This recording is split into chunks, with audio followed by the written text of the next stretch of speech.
Meet Pico the Parrot, a bright green bird who loved one thing most, repeating words. Good morning, Pico. Good morning, Pico. Good morning, Pico.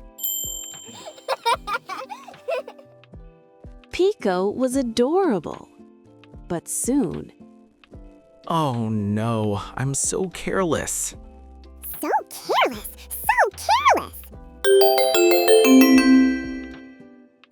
Who spilled this? Who spilled this? Mr. Karim started getting annoyed.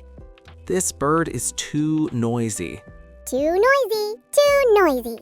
Finally, he shouted. Pico, stop repeating me.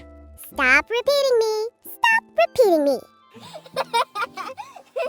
Ha ha ha ha ha. He realized something important. Pico wasn't being naughty. Pico was just copying.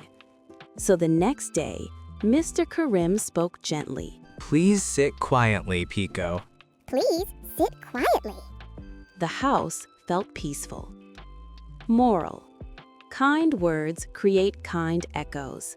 Speak nicely, and the world speaks nicely back.